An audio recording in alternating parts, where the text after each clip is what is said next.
Hola, soy Facundo Guadaño, estamos otra vez en Diálogos Podcast, o Diálogos Programa, como lo quieran llamar. Estoy con el director general de la Fundación Libertad y Progreso, y que es economista y uno de los más relevantes, no sé si decir el círculo rojo, como decía Durán Barba, pero bueno, en fin. Estoy con Agustín Echevarne. ¿Cómo estás, Agustín? ¿Cómo estás? Muy bien, pero no creo que me consideren que estoy en el círculo rojo, para nada. Eh, Ojalá. Eso se puede discutir un poco, pero bueno, hoy vamos a hablar básicamente de los fundamentos del liberalismo. Hace una semana aproximadamente tuviste un debate con Damián Bill, seguramente haya una segunda parte del mismo, y creo que hubieron muchos temas que teóricamente no se abordaron. Me gustaría, en base a la clave es la libertad, que abordemos justamente las derivas de la libertad, que vayamos desde Escocia, que pasemos también un poco por Inglaterra, que pasemos por Norteamérica y por Austria, aunque yo seré el pivote de eso. La primera pregunta que tengo que hacerte, Agustín, es, primero, ¿cómo te interesaste en la economía, en los problemas epistemológicos de la economía, porque vos eras corredor de bolsa, según tengo entendido por tus palabras, y qué te llevó a entender que la clave era la libertad? Bueno, eso ya son varias preguntas largas. Yo empecé siendo, yo te diría, antes que un economista liberal, me considero un libre pensador, ¿no? Básicamente tuve una educación marista, pero en esa educación marista, que les tengo un enorme respeto a los hermanos maristas y los quiero mucho y demás, pero encontraba muchas contradicciones que a mí no me cerraban, ¿eh? Y creo que tiene que ver tal vez porque las vivencias que cada uno tiene y que lo hacen tener ciertas creencias, bueno, en mi caso esas vivencias me hicieron no llegar a las mismas creencias. Entonces basé bastante digamos, mis pensamientos en la razón, sabiendo que la razón es falible, que tenés un montón de problemas, pero sí creo que la razón es la herramienta que tenemos sobre todo cuando la ponemos en debate con otras personas, a la manera de Husserl, ¿no? Esa idea de en el mundo de vida te debatís con otras personas tratando de estar en un proceso de búsqueda de la verdad. Y en ese proceso de búsqueda de la verdad, mi primer tema fue el religioso, Mm. es ver si había o no un Dios. Y si hay un Dios, si es el Dios que nos enseñaban o si es otra cosa. Y ahí encontré una cantidad de cosas. Un día encontré un libro de Einstein que planteaba los mismos problemas que yo me planteaba. Y entonces me dije, bueno, si Einstein no los resolvió, difícilmente yo los pueda resolver. Pero digamos que siempre estuve con esa idea de tratar de pensar los temas con una visión abierta, de repensar lo que nos dicen, ¿no? De tomar las frases hechas y demás y tratar de verlas. Si te dicen que bueno, en la Biblia está la verdad, bueno, leer la Biblia, tratar de estudiarla, ver de dónde viene. Después encontré algunos autores que mostraban los problemas de semiología, de semiótica, digamos, de traducciones de la Biblia, que en realidad los conocimientos de los hechos ocurridos en los evangelios, en realidad fueron contados por personas que hablaban arameo y Ujú. después fueron traducidas al griego. Entonces las diferencias de las palabras entre arameo y el griego, y el griego, como la misma palabra puede significar cosas diferentes, ¿no? Porque Tenemos la los palabra primeros fe. problemas, tenemos los primeros problemas de hermenéutica sin haber nombrado a Mises todavía, que es un gran deudor de esa tradición, pero tenemos esos primeros problemas ya. Por supuesto, y esos problemas van a ser eternos, y uno lo puede ver como problemas o lo puedes ver también como posibilidades, ¿no? Como las posibilidades de generar pensamientos nuevos. Y siempre en un proceso de búsqueda. Si querés, yo diría que me considero más un libre pensador en búsqueda de la verdad. Entonces, luego más tarde, te diría eso ese periodo de pensamiento mío era cuando di la primera confirmación, o mejor dicho, la confirmación, que era cuando tenía mis profesores de catequesis y demás. O sea, no sé cuándo es la confirmación, pero son 12 o 13 años. O sea, entre los 12 y los 13 años, Mm. y entre que terminé la secundaria, que me puse de novio y demás, y qué sé yo, bueno, todos esos años, mi conflicto principal era con la religión. Luego, cuando entré en la facultad, o sea, ya a partir de 17, 18 años, ya empecé a pensar, bueno, ¿qué voy a estudiar? Me interesaban los temas de la sociedad, me interesaba la Argentina, me interesaba la Argentina que andaba mal, que siempre anda mal, que sigue andando mal, y entonces me interesó estudiar economía. En mi casa, más bien, se estudiaba derecho, había muchos abogados en mi familia, y se esperaba de alguna manera que yo siga derecho, pero me interesó más la economía. y empecé a estudiar economía, entré después en la Colimba, que eso me retrasó bastante y fue todo un tema, y después la continué, y finalmente te diría que a partir del tercer año, con un profesor magnífico, keynesiano, o neo-keynesiano, pero un tipo brillante, que se llama José María Fanelli, a quien le debo muchísimo Sí, porque sí, sí, sí. me contagió el amor por la economía, por el estudio, por leer los papers académicos que estaban saliendo, por sentirte en la frontera del conocimiento, debatiendo con los que estaban escribiendo sobre economía en ese momento, ¿no? Con lo cual ahí aprendí mucho, leí un montón de cosas. Leí a todos los keynesianos que no me cerraban porque me enseñaban una cantidad de modelos que no tenían nada que ver con lo que pasaba en Argentina y nuevamente me aparecía ese tema de la contradicción, ¿viste? Las cosas que te enseñan con lo que ves en la realidad. Y Discutías después con mis Fanelli profesores, entonces, discutías con Fanelli y Frenkel, o sea, eran todos en la misma camada, de los 80, sumo, seguramente. bueno, de hecho Frenkel y Fanelli era el que daba las clases, porque Frenkel vino a la primera y a la última clase, pero la cátedra era de Frenkel. Pero Fanelli era un tipo muy abierto. Entonces, si bien era más bien neo-keynesiano o heterodoxo, fue el que me introdujo en Friedman. Entonces me hizo leer a Milton Friedman. Solo que cuando yo leía a Milton Friedman, decía, pero este la tiene mucho más clara. Y entonces empecé a leer a Milton Friedman y que, por ejemplo, el problema de los 80s era la inflación, como es ahora la inflación. Y el que la tiene clara para eliminar la inflación es Milton Friedman, que es el que logró eliminarla en un montón de países del mundo, porque influyó en Chile, pero también influyó en China. China comunista tenía problemas de inflación y lo llamaron a Milton Friedman para analizar ese tema. Entonces y por supuesto con Phelps, que ganaron el premio Nobel, son los que lograron eliminar la inflación en Estados Unidos, que también era un problema la inflación en Estados Unidos.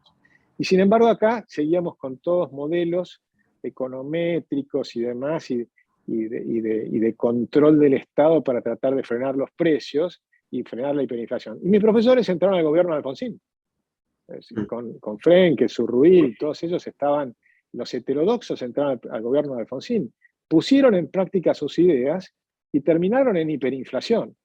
Entonces me fui reafirmando de alguna manera en que había un cierto conjunto de ideas que no funcionaban y había otro conjunto de ideas que por lo menos funcionan. Entonces ya tienen algo a su favor, ¿no? Y además, porque naturalmente tenían un sesgo que a mí me resultaba muy atractivo, que era la defensa de los derechos humanos principales, que luego fui aprendiendo con más influencia y ahí sí, bastante más tarde llegué a empezar a leer filósofos, a John Locke y demás, que ahí sí empezás a ver la defensa de los valores de la libertad, más en profundidad. Y mucho más tarde llegué al Alberdi, por ejemplo. Cuando llegué al Alberdi dije, pero ¿cómo no empecé por acá? Mis profesores me debieron haber empezado por Alberdi. Y sin embargo, en la facultad prácticamente no me lo mencionaron. Ahora, acá tenemos el problema de que podemos coincidir en muchas cosas, pero esto que vos decís, la clave es la libertad, a mí me da ciertos tintes metafísicos. ¿Qué entendés por libertad? ¿De libertad positiva, libertad negativa? ¿Cómo comprendés la libertad? Bueno, claramente yo ahí estoy, cuando los liberales hablamos de libertad, hablamos con la libertad en la práctica, que es la libertad negativa, ¿no? La diferenciación que hace Isaiah Berlin es muy buena porque él te muestra, estamos hablando de la libertad en términos de ausencia de coacción. Entonces, ausencia de coacción de otro o de otros. Puede ser ausencia de coacción de un grupo, del Estado o de otra persona. La libertad es cuando vos tomás tus decisiones, es la libertad de elegir. La libertad de elegir entre las opciones que tenés. Vos no podés elegir hacer cosas, por ejemplo, yo no puedo elegir ser un canguro porque soy un hombre, pero sí puedo elegir si quiero ir a un determinado lugar por una calle o por otra calle. Ahora, si yo quiero ir por una determinada calle y viene un policía y me lo niega, ahí es donde te están infringiendo tus libertades.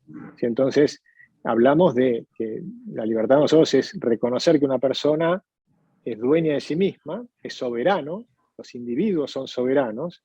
Si cuando se habla de soberanía, Yo no creo en la soberanía de los estados sobre los individuos, sino que creo en la soberanía de los individuos que se organizan en cooperación y en todo caso crean un estado simplemente para defender sus derechos soberanos como individuos. ¿Sí? No sé Sí, sí, si se entiende. el problema es que, a ver, por ejemplo, tomo críticas inclusive, por ejemplo, de autores que podríamos nombrar del Cairo, o ahora no los acuerdo tanto de memoria, pero o Jerry Mueller creo que era otro, que decían que esta idea, por ejemplo, de orden espontáneo de Hayek no era operativa porque no habla de las condiciones institucionales por las cuales se puede llegar a establecer esta supuesta libertad.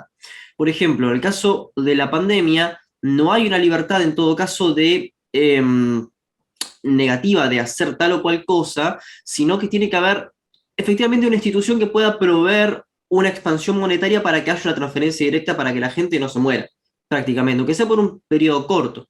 Entonces, en ese momento, la libertad negativa se trastoca con la positiva y no hay capacidad explicativa de que efectivamente pueda haber un marco donde la libertad se ejerza sea una institución previa, que en este caso termina siendo el Estado, las normas jurídicas que permite el Estado. No, creo que la pandemia es un buen ejemplo, pero para demostrar lo contrario de lo que está diciendo. Yo creo, en mi visión, con humildad, porque tal vez tengas razón vos, pero en mi visión, la pandemia estuvo absolutamente mal organizada precisamente porque el Estado avanzó sobre el individuo. En cambio, me gusta mucho más la manera en que lo hicieron los suecos. Los suecos reconocen que la responsabilidad está en los individuos de cuidarse a su manera, pero el Estado no puede infligirte el castigo de encerrarte en tu casa. Eso que hicieron en Argentina, que fue criminal, a mi juicio, estar 7 meses encerrados, yo te convencí que produjo muchísimos más males que beneficios, pero muchísimos males, inclusive en la salud. Por supuesto, hay males objetivos, como que cayó 10% el PBI, endeudaste a la economía, ahora estamos en una flor de crisis, y esa flor de crisis va a provocar un montón de estrés. Provocó durante esos 7 meses un estrés en las familias tremendo y un problemas de depresión, de cualquier tipo, porque imagínate lo que significa para una familia que tiene, por ejemplo, un pintor, que tiene 5 hijos, estoy pensando en un caso real, ¿no?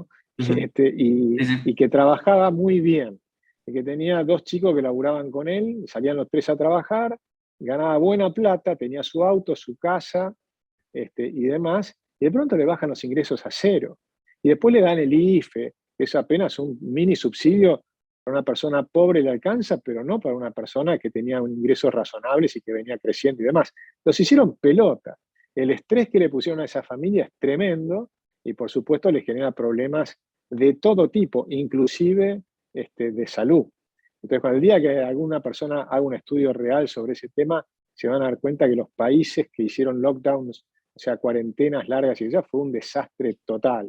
En cambio, en una sociedad, pero igual, ojo que voy después a eso, porque yo no estoy diciendo que no tiene que haber Estado, al contrario, el orden espontáneo es donde surge el Estado también. O sea que vamos después a Hayek un segundo, volvemos a Hayek. Uh -huh. Sí, sí. Pero el caso de la pandemia me parece que está muy bueno para analizarlo. Y yo justamente otro día di una charla en México y le dije, ojalá, porque había 400 y pico de think tanks, ojalá haya alguien que financie realmente un estudio profundo de cómo los diferentes países hicieron esto. Por ejemplo, los países africanos no le dieron pelota a la pandemia y no tuvieron problemas.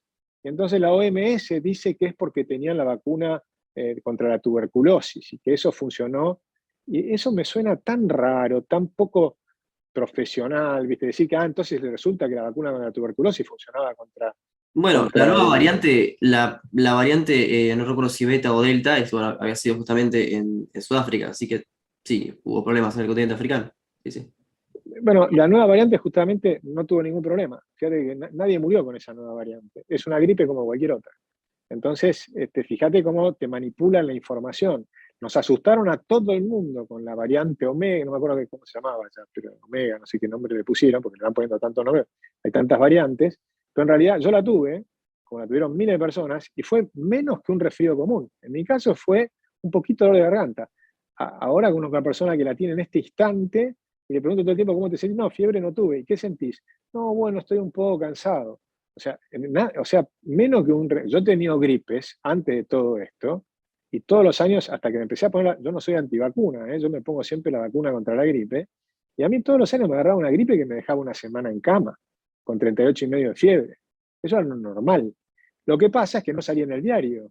Nadie me decía, che, están engripados, entonces y te ponían un cerco y hacían un escándalo tremendo y todo el mundo se asustaba, se angustiaba y demás, y qué sé yo. No, era la gripe que venía un año más fuerte, otro año menos fuerte. O sea, yo creo realmente que hay una exageración descomunal. De hecho, yo te sugiero que analices los estudios de población de todos los países. Y vas a ver que los números de población de todos los países ni se nota la pandemia, como sí se nota la fiebre española. La fiebre española del año 19 se nota, hay una caída en la población mundial, y sobre todo en España y demás, en algunos lugares, en Europa hubieron caídas de población. Acá no cambió nada, nada, cero, prácticamente cero.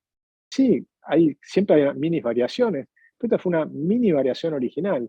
Por suerte, además, tenemos estos sistemas que cada vez se consiguen vacunas más rápidas. Entonces, fue la vacuna, en un año tuvimos vacuna y demás.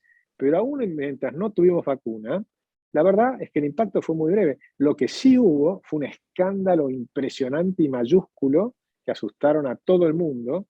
Y por supuesto el miedo genera estrés y el estrés genera enfermedades, como cualquier médico lo sabe, ¿no? Entonces, cuando vos metés una presión enorme en la sociedad sobre el estrés, sobre estos temas, complica. Pero vamos al otro tema, porque es más al epistemológico que te gusta. A vos. Exactamente. Yo llegué a la epistemología mucho más tarde también, ¿no? Y de ese tema deberías hablar con gente que sabe mucho más que yo, como Gabriel Zanotti y demás. Pero en el caso del orden espontáneo, lo que te están diciendo es que vos analizás cómo las sociedades fueron evolucionando. Y las sociedades van evolucionando históricamente y vas mirando y se va generando un orden que surge hasta, por ejemplo, en algún momento del siglo XVII y XVIII, en Inglaterra y en el norte de Europa, empieza a haber una idea de sostener los derechos de los individuos, es decir, la vida, la libertad y la propiedad privada. Surge la idea de limitar el poder del soberano, que ya no podés tener reyes absolutistas. Surge la idea de que ya no podés tener un señor feudal que sea el que tenga siervos a su nombre, que pueda, por ejemplo, acostarse con las mujeres vírgenes que se casan, todas esas cosas aberrantes que ocurrían durante un montón de tiempo. Bueno, toda esa lucha de los liberales, donde vienen filósofos como John Locke, pero también está Spinoza en Holanda, ¿no? Empiezan toda esa idea de tampoco creerme que hay autoridades como la iglesia o lo que fuera que te definen ciertas cosas, sino que las tenés que pensar a través de la razón. Viene la idea del iluminismo, ¿no? de que todo lo tenés que pasar por el filtro de tu propia razón. Pero A ese, partir de ahí... Perdón, Agustín, pero pregunto, ¿no? Pero justamente, ¿no? Ese cuestionamiento hacia hasta las cuestiones arbitrarias que puede tener un rey, ese cuestionamiento no es precisamente espontáneo, es una deliberación racional que después lleva a tomar medidas específicas, ¿no? Pero siempre está la deliberación racional. Eso es parte del orden espontáneo. Lo que sea, y cuando hablan del orden espontáneo, lo que te están diciendo es cuando vos lográs instituir estas instituciones, donde se asegura la vida, la libertad y la propiedad privada, entonces la cooperación entre las personas, por supuesto con una justicia independiente, es decir, que no es el rey el que tiene la justicia, sino que tiene que ser un poder independiente y demás, para asegurar que no haya estafas, para asegurar ciertas cosas. Lo que surge como orden espontáneo es, en palabras de Adam Smith, la mano invisible, que nadie planifica qué es lo que va a pasar con la economía. No hay un planificador central. Nadie planificó de qué manera se tienen que hacer los precios. Los precios o el lenguaje son dos ejemplos que usa Hayek para mostrarte lo que es el orden espontáneo. Nosotros hablamos un cierto lenguaje, pero ese lenguaje no lo inventó nadie. En realidad, lo inventamos entre todos. Después la Real Academia Española va tomando los usos del lenguaje y le va poniendo orden, qué sé yo. Pero en realidad el lenguaje no es lo que está en el librito del diccionario de la Real Academia Española. El lenguaje lo hablan las personas, lo van inventando las personas, Y entonces va surgiendo y se van comunicando con eso. Entonces se hace de alguna manera de abajo hacia arriba. El idioma que se quiso hacer de arriba hacia abajo, que sería lo contrario del orden espontáneo, es el esperanto. Pero no hay nadie que hable esperanto. Hablas idiomas y dialectos que se van imponiendo de abajo hacia arriba. Eso es orden espontáneo. En economía, el sistema de precios surge del orden espontáneo. ¿De qué surge? De que todas las personas tenemos distintas valoraciones, ¿no? Yo, por ejemplo, a mis alumnos, para que lo entiendan ya sin fórmulas matemáticas, sino con un ejemplo simple y práctico que lo hagan, ponemos en el pizarrón 15 bienes de consumo de alimentos. Coca-Cola, una hamburguesa, ensalada, lo que sea. Y cada uno va adelante y le pone, sin precios, pone simplemente el orden de preferencias de cada uno. Cuando mirás el pizarrón te sorprendés, porque sea quienes sean, vas a ver que el orden relativo es totalmente distinto entre unos y otros. Hay de todo. Cada uno piensa de maneras diferentes, y es más, depende de la hora del día, puedes cambiar de opinión. Y por supuesto, si te dicen que sos diabético, de pronto te gustaba la Coca-Cola y ya no tomas más, y la Coca-Cola pasa a valer 0 para vos. Entonces, cuando empezás a mirar eso, lo segundo que les digo es, bueno, ahora les doy 5 minutos, recortan en un papel cada uno de los 15 bienes y lo comercian entre ustedes. Simplemente trueque, lo cambian. Y después te vas a encontrar, bueno, si esos fueran útiles, o sea, a nivel de valoración 1, 2, 3, 4, 5, fíjense si aumentaron su valor, su valuación. Si lo ponemos al revés, si le pones 15 a lo que vale más y 1 a lo que vale menos, y empezás a mirar y lo pones cosa que no es correcto porque es un orden ordinal y no es cardinal, pero para simplificar, digo, utilicémoslo por un instante de manera cardinal, ¿cuánto mejoraron? Y todo el mundo mejoró. Entonces vos ves que simplemente el intercambio permite que sin crear nuevos bienes aumente el valor. Lo cual empieza a demostrar muchas cosas, que el valor es subjetivo, que el valor depende de cada persona, que el intercambio hace mejorar a todos, que nadie pierde con el intercambio, que si el intercambio es libre y honesto, por supuesto si hay uno que estafa, y por eso está la justicia y demás, es distinto. Pero si no hay nadie que estafa, el simple intercambio libre genera valor. O sea, y ni que hablar el comercio internacional. El comercio internacional multiplica el valor de las cosas. Pues son las mismas cosas que valen más, simplemente porque les cambiaste quién es el dueño. Al intercambiar la propiedad del dueño de cada cosa, aumenta el valor para cada uno y por lo tanto el valor para la sociedad.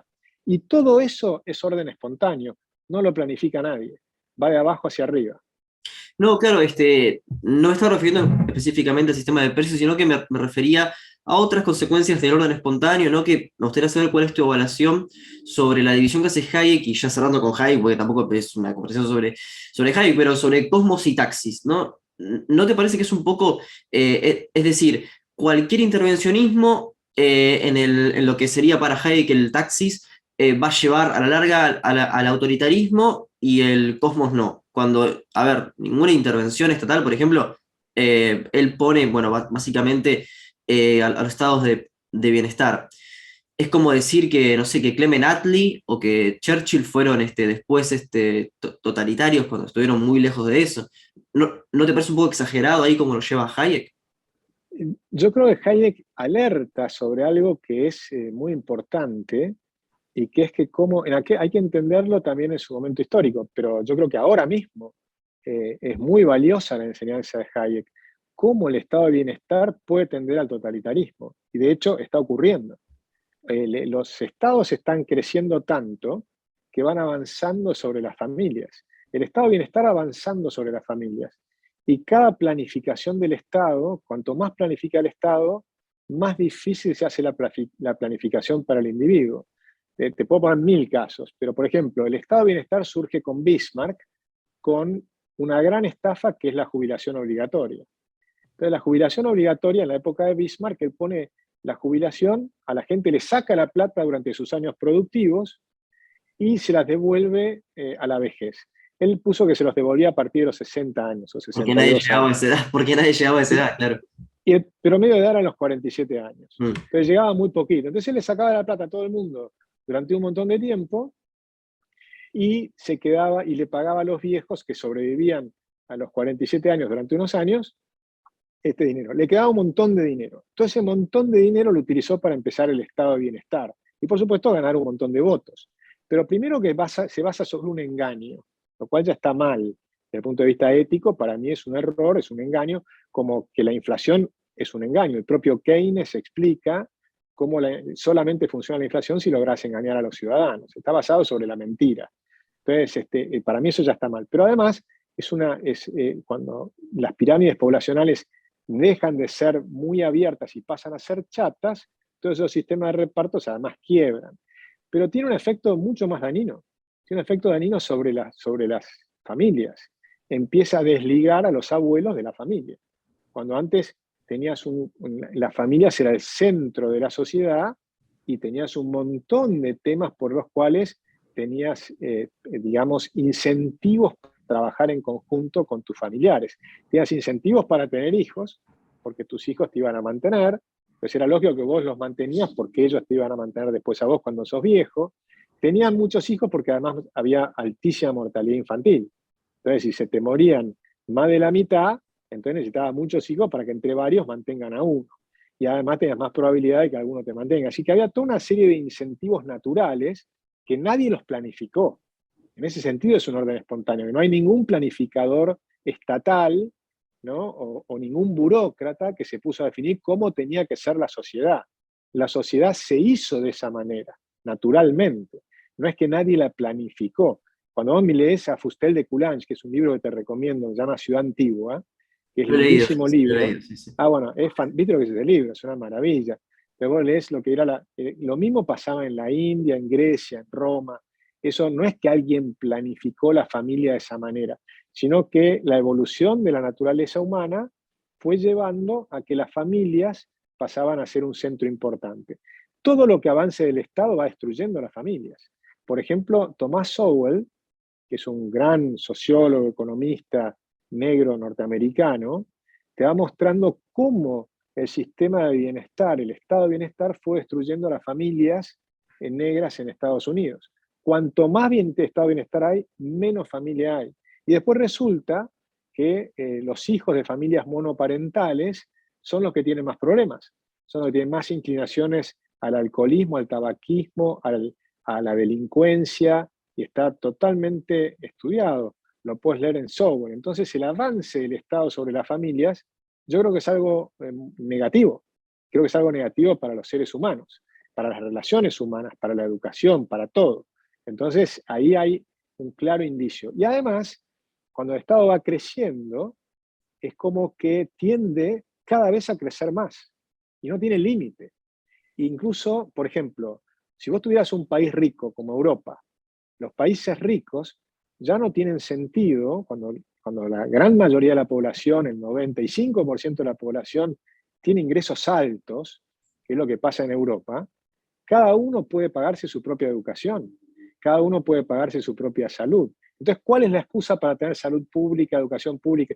Porque cuando vos tenés gente que está en la pobreza y que yo que los ayudes a ellos, está perfecto. Cosa que también lo pueden hacer los privados, que de hecho lo hacían los privados. En Argentina tenés el hospital italiano, el británico, el español y demás. O sea, las comunidades se organizaban libremente, cooperaban y hacían un hospital, ¿no?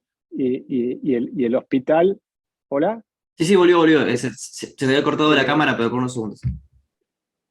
bueno, en vez de decir, digamos, la cooperación libre permitía que las propias comunidades se ayudaban mutuamente, cooperaban y tenías el hospital, no era que te morías en la calle y nadie te atendía ni nada por el estilo.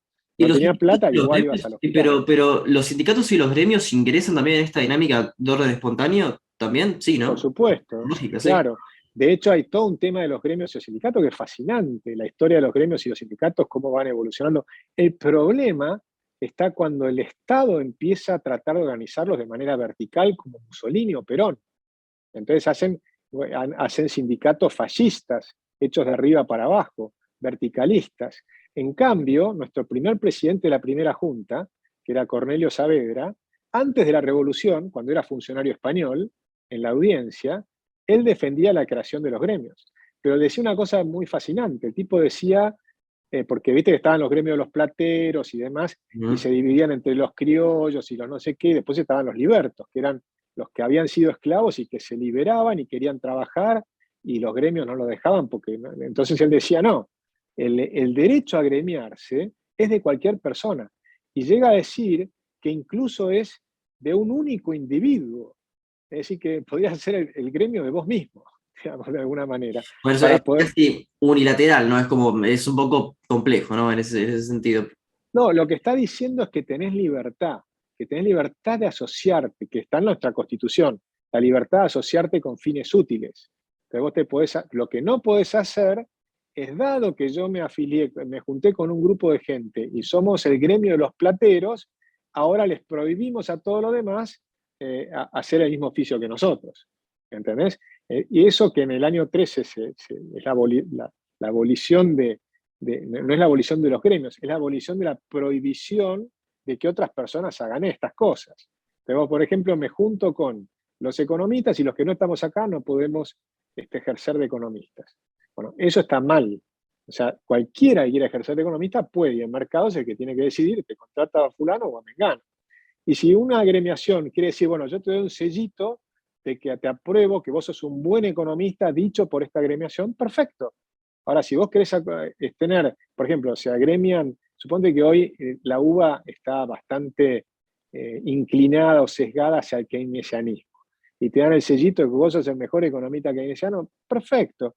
Pero yo puedo tener una pequeña universidad que tengamos economistas liberales, por ejemplo, que tenemos una visión más amplia, diferente, más ecléctica, y te doy otro sellito que diga, vos sos economista de ESIADE, por ejemplo.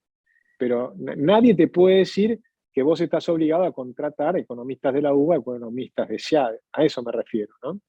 Claro, a ver, en ese sentido hay algunas cosas que yo creo que vos no ves, o creo, ¿no? Asumo, no ves con mucho cariño al socioliberalismo, es decir, yendo de Stuart Mill, ¿A Dewey, qué, perdón? al socioliberalismo, ¿no? Yendo con Stuart Mill, con Dewey, John Dewey, como sea, con Bobbio, Ronald Dworkin, en el sentido de que planteando, por ejemplo, en el libro de Hayek, que otra vez estamos yendo a Hayek, ¿no? Pero bueno, ya que se nombró el capitalismo y los historiadores, se verifica que efectivamente hay un nivel de ingresos más alto con la segunda revolución industrial, pero que, bueno, tiene que haber cierta lucha sindical, barra gremial, por decirlo de alguna manera, para que estas condiciones mejoren, porque si no es trabajar básicamente de domingo a domingo.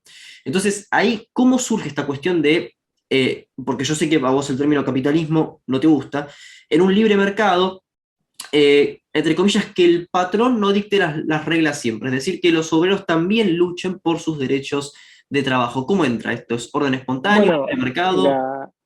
para mí es, a ver, a mí no me gusta la palabra lucha, porque yo creo que esto es una cooperación Mm, entre trabajadores, empleadores o lo que fuere.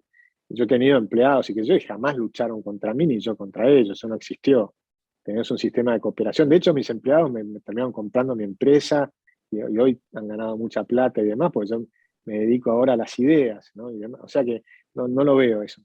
Veo sí otra cosa distinta, porque lo que veo es que me parece perfecto que se agremien, que es de nuevo, el problema es cuando se mete el Estado, pero si se agremian los gremios y te hacen y empiezan a negociar y demás, y que eso está perfecto, y que busquen lo mejor para los empleados, está perfecto.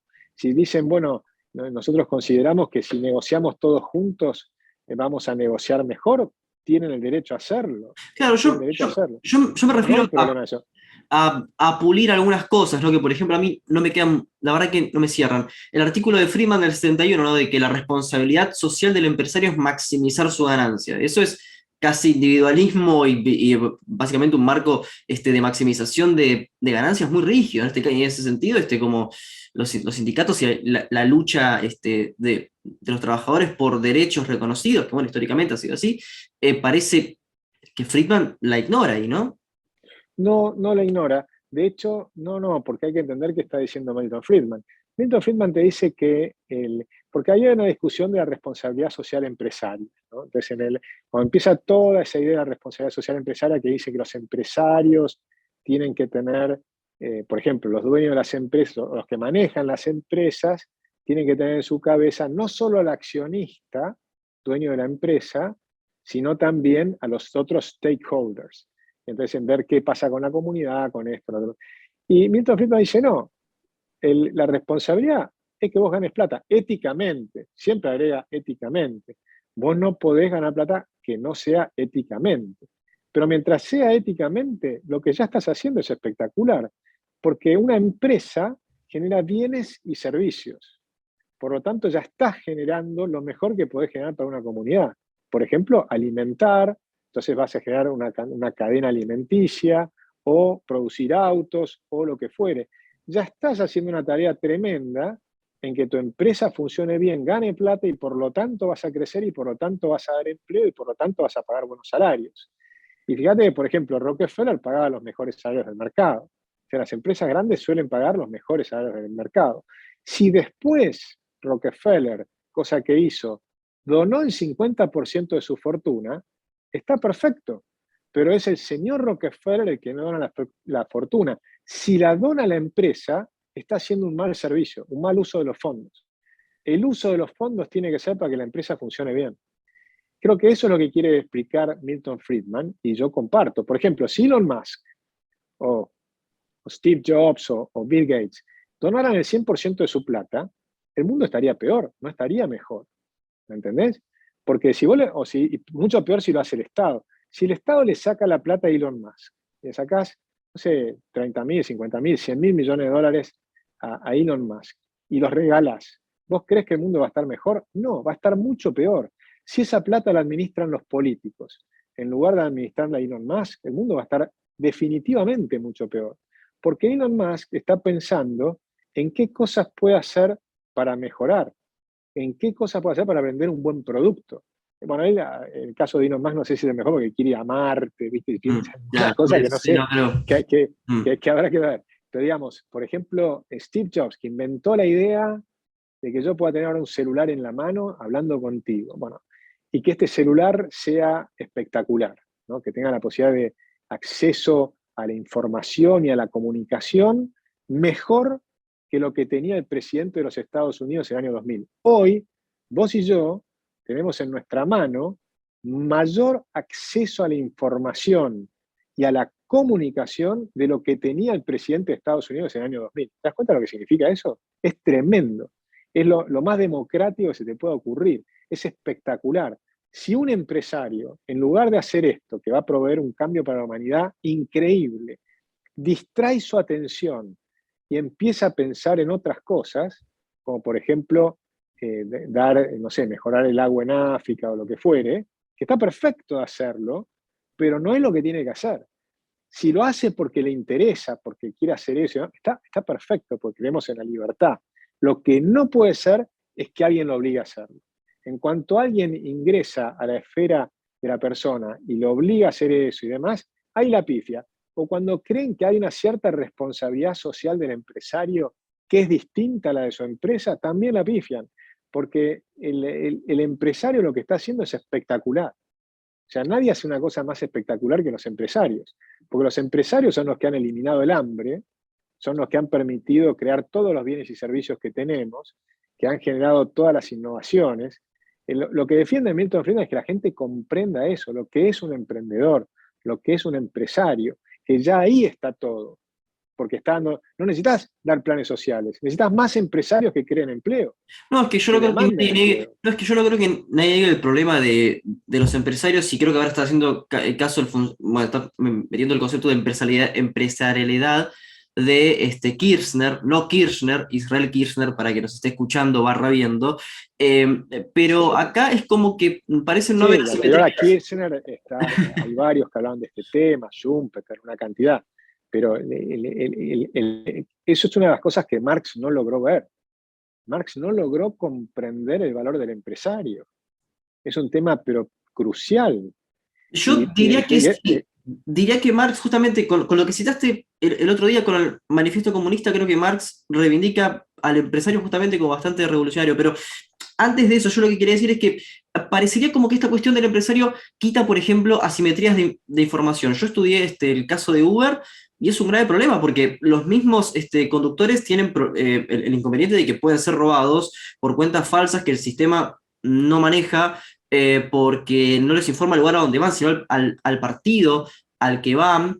La empresa después no se hace responsable. Entonces es un grave problema y hasta que aparece otra empresa que pueda competir con esa y que sea buena, y se producen muertes, robos, secuestros, y eso ocurre básicamente en México, en ciudades en realidad, ¿no? No ocurre en países sin propiedad de ciudades Uber. Pero bueno, ciudades de México, Brasil y Argentina, al menos son los casos Bueno, que pero eso lo corrige el mercado. Fíjate que al revés, Uber es espectacular en ese sentido. Lo que ha mejorado eso es un taxi, de hecho, habla con cualquier persona de Uber, Cabify y un taxi. El taxi te toma a la gente en la calle sin saber quién es. Uber te toma una persona que sabes quién es. Tiene el teléfono, lo puedes seguir, o sea, tenés de los dos lados. Una de las cosas que no hace Uber, que yo creo que sí tendría que hacer, y creo que eso sería un innovador de alguien que quiera competir con Uber, porque la gran ventaja es que vos puedes competir, puedes hacer vos una aplicación. Por ejemplo, Uber califica a los conductores, con vos le pones estrellitas. estrellitas a los conductores Sí. y no ha puesto en la aplicación que los conductores califiquen a los usuarios, cosa que deberían poner. Yo le dije, pero ¿por qué no piden que ponga eso Uber? Que también ustedes califiquen a los usuarios. Entonces vos sabés quién da propina, quién no da propina. Es un sistema que sería mejor, me parece. O sea que perfectamente es mejorable. Pero sin duda, sin lugar a dudas, Uber le generó una mejoría notable No a niego los que que, quieren hacer taxis. no niego inclusive que el taxi es un caso de regulación cautiva y te cito a Stiller acá. Pero fuera de eso, ¿no crees que puede haber asimetrías de información que dejarlas solas al mercado y sin hacer alguna corrección? Por ejemplo, yo sé que suena como, pero olvidemos el caso argentino, ¿no? Pero eh, burocráticamente un ente que pueda revisar estas cosas de lo que ocurra, si querés, como vos decís, como un estado pequeño, en estas economías colaborativas, que Uber te diga solamente el partido, o en este caso el municipio al que se va, y no haya información, no esté la cara del pasajero, no se sabe quién se va a tomar, y que el pasajero te puede Pero en decir, "Sí, general, yo estoy llamando a otro". entiendo que Uber sí te dice la dirección. No, no, no, solamente el partido. No, no, por eso. Lo mismo Bueno, no sé. Bueno, eso podría mejorarlo, pero eso lo mejora el mercado también. Y de ninguna manera lo puede hacer. Cuando se mete el Estado, hace las cosas mal siempre. O sea, es muy difícil que el Estado haga las cosas bien. El Estado es muy ineficiente, no se tiene que meter en lo que no tiene que hacer. Vos tenés la posibilidad de usar o no usar Uber, de usar un taxi. Si vos querés usar Uber, puedes usar Cabify. Hay otras. Lo que no te podría hacer es lo que hacía antes, que solamente tenés taxis oficiales y te reparten licencia de taxis, donde vos te tomabas el taxi y el taxista no sabe quién es el que se sube, o sea, era mucho peor. En todo caso, eso fue una mejoría. Si hubiera tenido un sistema más libre todavía, cuanto más libre y más competencia haya, esas cosas van mejorando naturalmente con el orden espontáneo, justamente. Cuando se mete el Estado, la pifia. Mirá lo del caso de los alquileres. El Estado se mete porque dice asimetría de información entre los inquilinos y los dueños, y porque dice tienen los dueños tienen más riqueza y por lo tanto se supone que tienen más poder en la negociación, cosa que es mentira. Pero suponen eso y entonces hacen una ley. Y las leyes son catastróficas. No hay ninguna forma en que el Estado te haga una ley de alquileres que sea mejor que el orden espontáneo.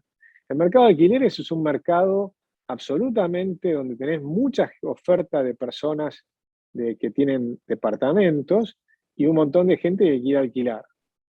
Que si vos dejás eso librado a la libertad entre las partes, sí tenés que tener un sistema judicial por si hay estafas, ¿no? O por si una persona te dice que se queda con tu departamento, no te paga, no lo podés sacar vos literalmente con la fuerza, sino que eso delegamos el monopolio de la fuerza en el Estado para que sea más ordenado. Y Ahí, tenés un ahí, sistema ahí, judicial ahí llegamos a un y punto demás. justamente que yo quería saber, ¿cómo es que concebís vos el rol del Estado de una sociedad, vamos a ponerlo como lo llamás vos, de una sociedad libre, de libre empresa? Parecería que lo ponés como una especie de night owl, diría Milton Friedman, ¿no? Como de vigilante, ¿no? De solamente garantizar la propiedad privada, o como lo diría Manning, solamente dando los derechos civiles, es decir, el derecho a votar y de cuidar la propiedad privada. ¿Ese es el rol del Estado que Yo concebís? creo que el rol del Estado con el estado actual de la sociedad humana, porque yo creo en la psicología evolutiva y que los seres humanos vamos mejorando y nos vamos haciendo cada vez más humanos. Y tal vez un día llegaremos a un momento donde simplemente tengamos algunos jueces para dirimir algunos conflictos, pero que estemos en un estado muy superior.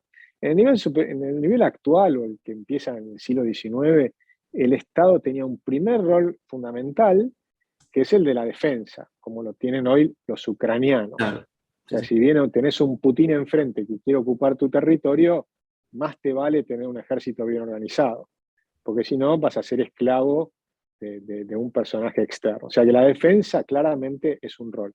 Siempre todos estos conceptos que estoy diciendo de manera subsidiaria, que no significa que sea exclusivamente, pero tiene que ser fundamentalmente de abajo hacia arriba, pero cuando ya no puede contra Putin, vos no podés organizarte de a 2, de a 3, de a 10, de a 100, ni de 1000, ni de a 10.000. Del otro lado tenés un Estado con ojivas nucleares. Pero vos tenés que tener una cosa acorde. ¿Un sistema Pero legal continental o un sistema legal de cómo adhiere toda la escuela anglo y básicamente los austríacos? eso va a depender, yo creo, en los acuerdos internacionales y acuerdos de defensa, o sea, los de la OTAN y demás también pueden ser. Pero, pero, Consuetudinario, pero, entonces, pero lo. vamos a lo original. Para mí, el individuo es soberano, pero se puede organizar y puede llegar a tener lo que llamamos estados, que posiblemente el día de mañana desaparezcan. ¿Eh?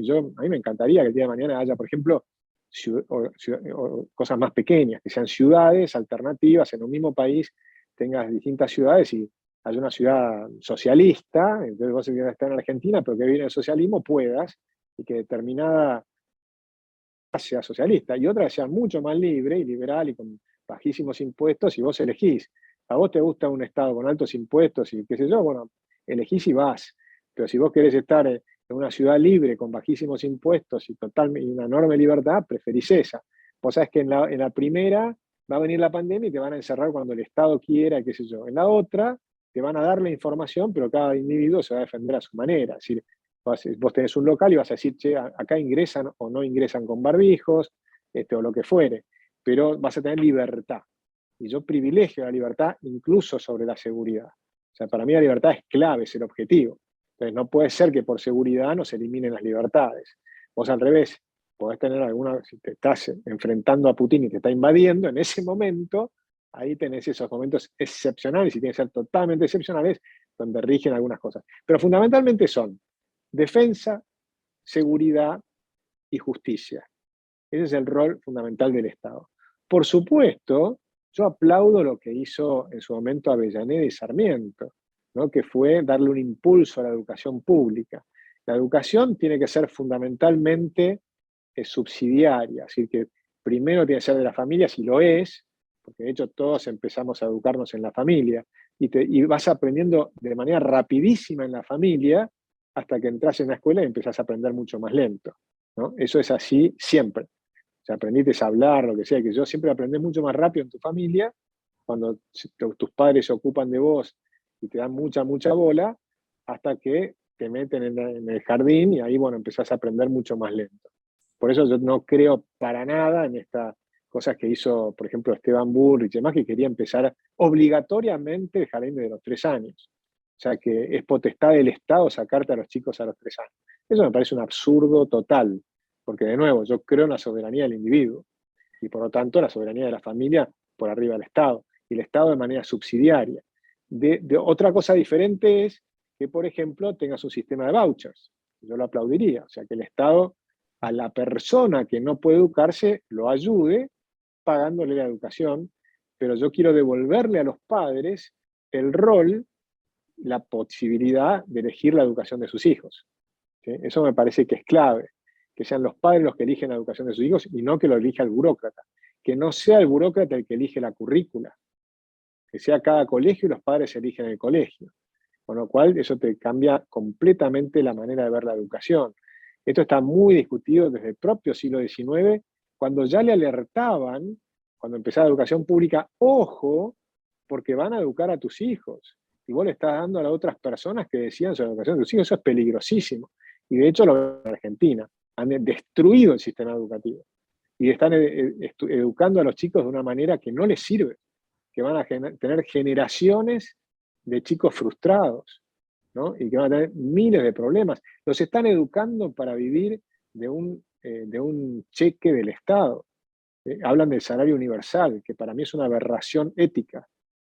porque destruyen a las personas. ¿No crees que es un problema sistémico ese, digamos, de no solo el individuo, el alumno, sino también el docente que está mal pago, las familias que pueden ser carenciadas, familias con un historial de violencia, familias que provengan de pobreza estructural? O sea, ¿no crees que también, porque Al yo, revés, yo creo que todo eso lo armaron desde el Estado.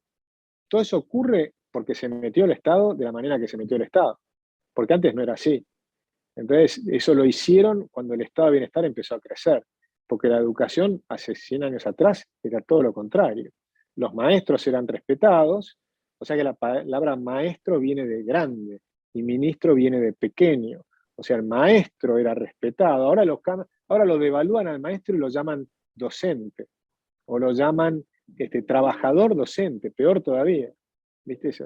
O trabajadores de la educación. No, antes eran maestros y los maestros eran respetados y los contrataban las ciudades en Estados Unidos y además contratar a un maestro, llegaba el maestro, lo iban a recibir al maestro y sabían que era el que iba a educar a sus hijos, era una cosa importante. A los padres les parecía importante que sus hijos sean educados. Ahora los tiran en el colegio y se olvidan de la educación. Entonces el sistema ahora se ha prostituido totalmente, está manejado por los sindicatos, es una aberración lo que han hecho con el sistema educativo. ahora, ¿no crees que, bueno, sosteniendo de nuevo las premisas del socioliberalismo, el Estado no debería financiar por lo menos áreas claves que tienen que ser competitivas? Bueno, como mencionabas en el debate sobre Corea, que sí, tiene que financiar, dijiste, sí, bueno, ahí se creció con proteccionismo, con ciertos subsidios, sí, pero... No fue con proteccionismo, no confundamos. En Corea del Sur no funcionó con proteccionismo, porque es muy diferente el sistema de sustitución de importaciones proteccionista de América Latina, que no funcionó, que fue un desastre, que el sistema de Corea, que lo que hacía era desgravar para exportar. Entonces promovía las exportaciones. Promover las exportaciones era ensamblarte con el mundo con productos de altísima calidad que tenían que competir en el mercado mundial. O sea que tu vara es, tu producto tiene que ser el mejor del mundo. La vara nuestra es, no, saquemos los productos buenos y nos quedamos con los productos malos. Ese es el sistema de sustitución de importaciones y barreras a la importación. Entonces, es completamente distinto el sistema de Corea del Sur que el nuestro. Lo que sí hubo en Corea, que a mí no me gusta, pero que existió, que yo creo que es mejor no hacerlo, pero que es un debate y que tenés argumentos para defenderlo, es que había una relación entre las grandes empresas, los grandes conglomerados y el Estado, que les permitía, sobre todo a nivel de financiamiento, de darle facilidades para poder exportar. Entonces les facilitaba las cosas para exportar. Por supuesto, ese sistema es mucho mejor que acá. Lo que hace el Estado es impedirte todo. Todo lo que te hace el Estado es... Y además, por supuesto, cuando eso se genera corrupción.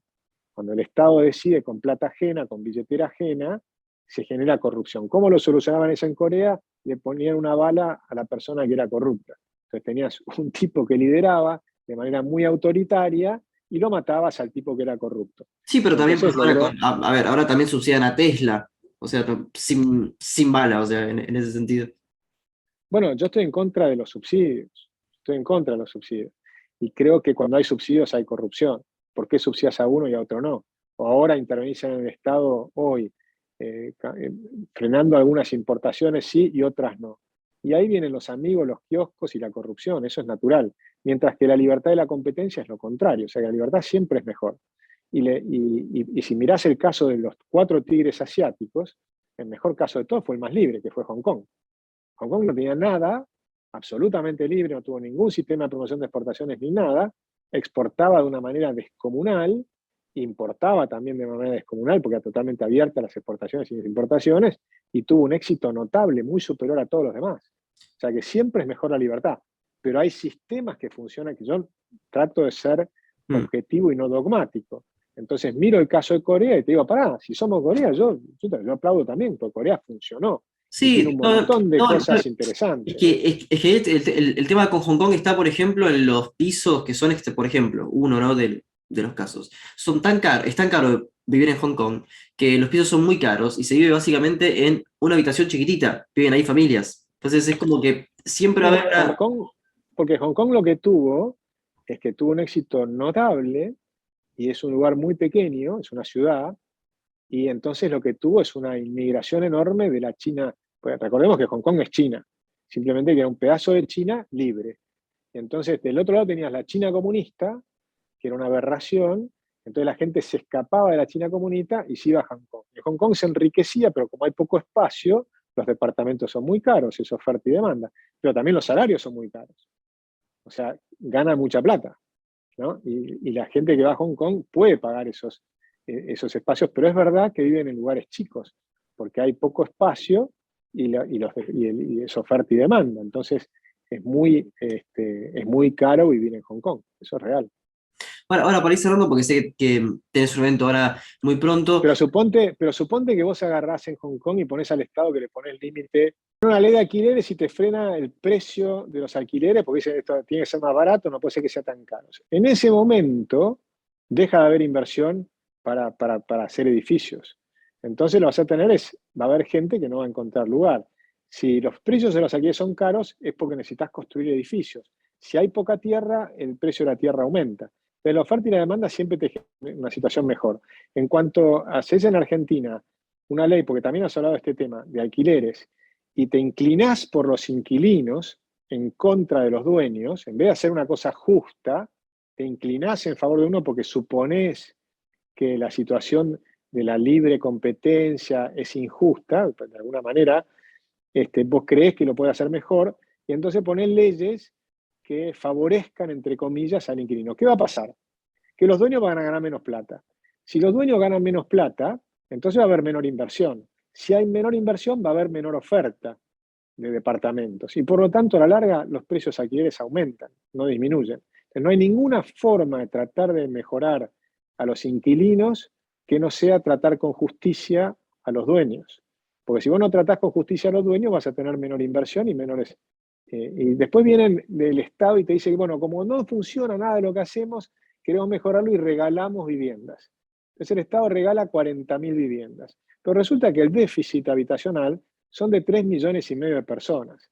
Entonces te vienen los de izquierda, como la CLO, y dicen, no importa, pues yo sé que no puedo solucionar la cuestión de todos, pero hago las demandas equivalenciales. Entonces yo le mejoro a 40.000 personas, lo publicito por todos lados y consigo los votos de los 3,5 millones. Pero es una mentira. Nuevamente, la izquierda se basa en la mentira. Porque la realidad es que lo que te permite eliminar el problema de las viviendas que faltan es el libre mercado.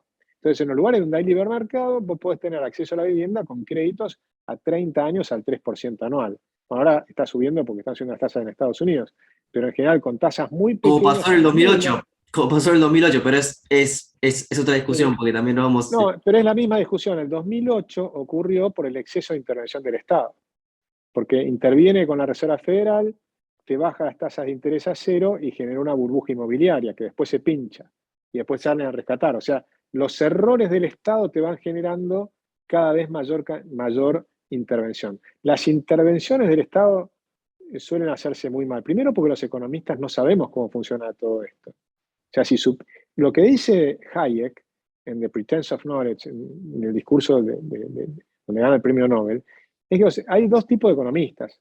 Los que se maravillan con lo que ocurre en el orden espontáneo y tratan de entenderlo, y los que creen que lo pueden hacer mejor que el orden espontáneo, aunque ni siquiera entienden cómo funciona el orden espontáneo, porque es de una magnificencia absoluta y de una sofisticación y una complejidad que no lo puede abarcar la mente humana. Eso es lo que es interesante. Cuando empezás a entender cómo funciona la economía, solamente podés maravillarte, porque es hiper complejo y nadie lo puede abarcar. Pero por lo menos podés darte cuenta que es suficientemente complejo y que nadie lo puede abarcar. Entonces, cuando vos te das cuenta de eso, tenés un baño de humildad, y entonces tratás de no intervenir tanto, tratás de intervenir lo menos posible, porque sabés que lo más probable es que tu intervención sea equivocada.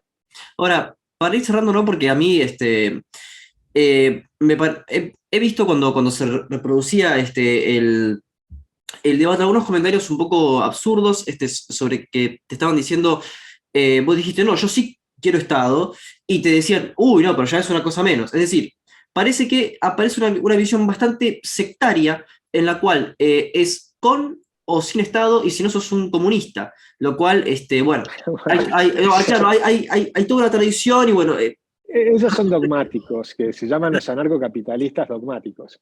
Porque ni siquiera son porque yo soy de alguna manera anarcocapitalista en el sentido de que creo que algún día vamos a llegar a eso como un gran ideal. Como decía Borges, llegará un tiempo en que los estados irán quedando en desuso.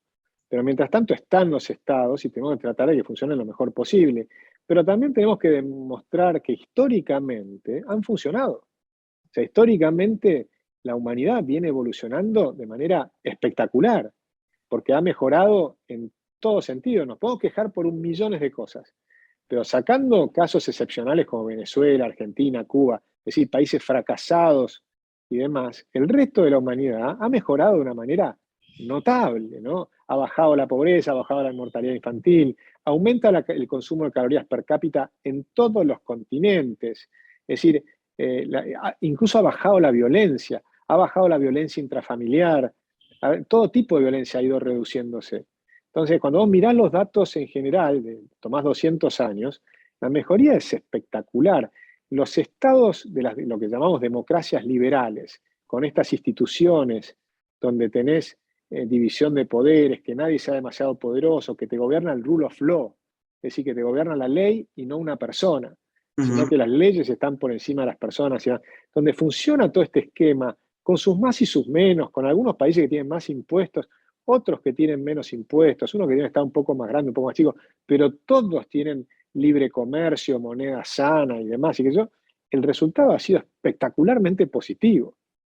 Sí, Entonces hay que en partir de esa realidad, base. mi pregunta era, en realidad, otra que era si coincidías con la división que hacía Hayek de individualismo verdadero y falso. O sea, casi destruyendo a Stuart Mill, destruyendo a Bentham, a otros, y diciendo, bueno, pero al fin y al cabo yo, esto en realidad es cuando lo dice, ¿por qué no soy conservador? Dice, bueno, pero al fin y al cabo el conservadurismo lo que tiene de bueno es que acepta el orden espontáneo. O sea, ¿vos coincidís en el sentido de tirar abajo, por ejemplo, a Bentham, Stuart Mill, y ir así radicalmente contra ellos? Yo, yo soy menos dogmático y además soy menos erudito. Hayek era tan erudito que podía animarse a decir ciertas cosas que yo no me animo a decir, porque yo no he leído a todos Jeremy Bentham, o sea, no los conozco en tanta profundidad como los conocía Hayek. Por ejemplo, cuando vos mirás la diferencia entre Hayek y Keynes, es que Hayek había leído a todos y Keynes no. Yo en ese sentido estoy en el camino a tratar de leer, pero yo reconozco, yo no soy digamos, un erudito al estilo de lo que llegó a ser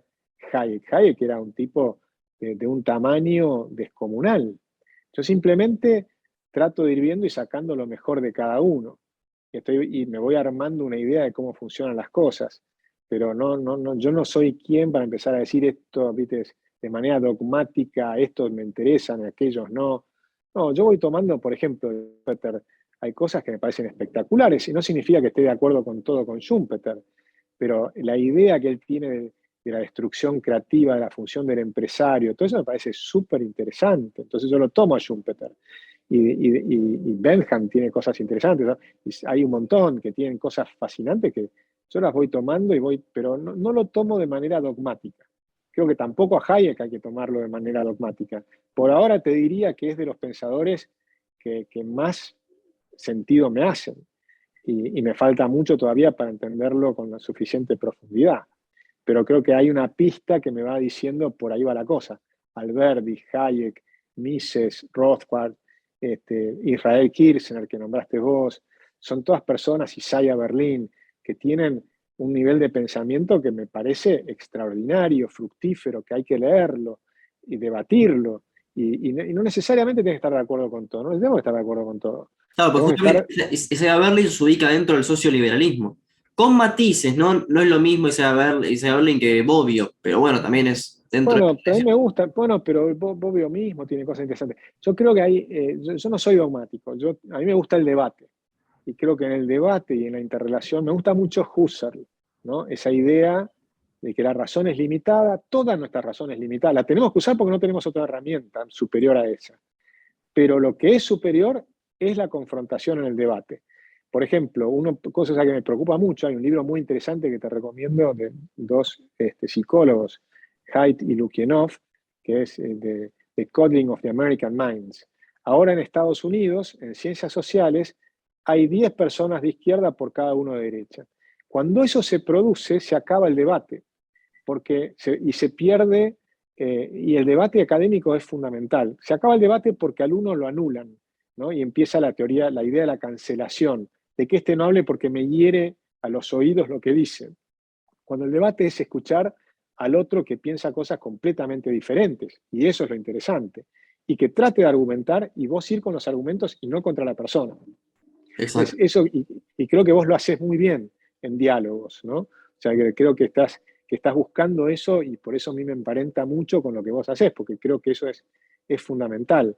En ese debate de ideas se neutralizan los sesgos cognitivos que tenemos todos. Todos tenemos el sesgo de confirmación.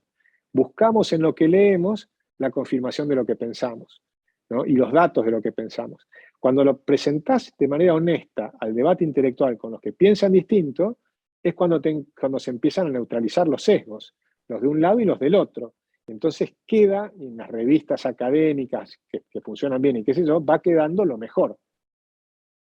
Claro, bueno, no, y yo pensaba, por ejemplo, en si te interesaba leer justamente historiadores de izquierda o si te interesaba profundizar dentro de Marx, que siempre le tiras palos, o también eso decís, bueno, a eso ya, por una cuestión de prestigios, no me acercaría a Marx, ni siquiera a sus escritos No, yo filosóficos. recomiendo leer a Marx y tienen que leer a Hobsbawm y te diría más, tienen que leer Mein Kampf. Entonces van a encontrar, por ejemplo, la similitud entre en cosas que dice Marx y las que dice Hitler en Mein Kampf, en Mi lucha, como por ejemplo la prohibición, él quiere llegar a un mundo sin propiedad privada y demás. Hay que leer todo, yo creo que hay que leer todo y hay que entrar y poner en debate a todos los autores. Por supuesto hay autores que me interesan más, que tenés mayor afinidad y que le vas a dedicar más tiempo probablemente. Pero yo creo que hay que leer a Marx, por supuesto. Además creo que Marx es mucho mejor que los marxistas en general. Y hay que leer a Oscar Lange, por ejemplo, que trataba de buscar, o sea, para mí, si yo tuviera que armar una universidad de economía, lo que haría es leer a los autores. Y cómo vas leyendo a Marx y después a von Bauer que a Menger, después cómo tratan de volver a revalidar a Marx otros autores, y cómo lo destruye Hayek, Mises primero, Hayek después, y después cómo lo quieren seguir tratando de revalidar y cómo aparece toda la escuela francesa, ¿no? de los heterodoxos franceses, o todo, si querés, Lévi-Strauss y todos los estructuralistas y demás. Y del otro lado, o sea, ir leyendo el debate intelectual entre unos y otros. Y eso creo que es lo rico. Y algunas personas se van No, a sentir más no identificadas pondría a conmigo. Lévi-Strauss dentro del marxismo para nada, pero, o No, sea, no, dije de los sí, estructuralistas. Lo que pasa es sí. que después hay una síntesis entre los marxistas y los estructuralistas, ¿no? Entonces, pero bueno, pero por eso digo, hay que leer todo, porque desde Sartre y todos los demás, y después ver a Sartre y ver sus fallas morales, incluso y demás. Pero bueno, yo creo que todo eso surge de los debates, que bienvenidos sean desde ya. Y Ahora, te bueno, aclaro que yo no soy experto en muchos de estos temas, yo soy apenas un humilde economista. no, pero igual, yo sé, mira, ya estás con poco tiempo y surgen muchísimos temas, pero como a Sí. cada invitado, antes de despedirlo, lo que te pido es simplemente que nos recomiendes un libro para que leamos y para los que estén escuchando esto por Spotify, una canción, para que termine este podcast y escuchemos esa canción. Dale, buenísimo. Un libro, eh, yo les diría que lean, tengo un montón que podría decir, ¿no? Pero les diría que lean La rebelión de Atlas, de Ayn Rand, que no es una inmensa novela, pero que les va a dar la importancia que tienen los empresarios, van a entender lo que significan. Y ya que estamos con estos temas, una canción, pongan Let It Be, Déjalo dejar ser. hacer, dejar pasar. Igual te diré que es la canción que eligió Mario Damil. Mirá qué bueno. Bueno, pero que haya coincidencias, está bien, entonces Está buenísimo. Perfecto. Bueno, Agustín, la verdad que fue un placer. Soy Facundo Guadaños. Esto fue otro episodio de Diálogos. Nos vemos en una nueva emisión.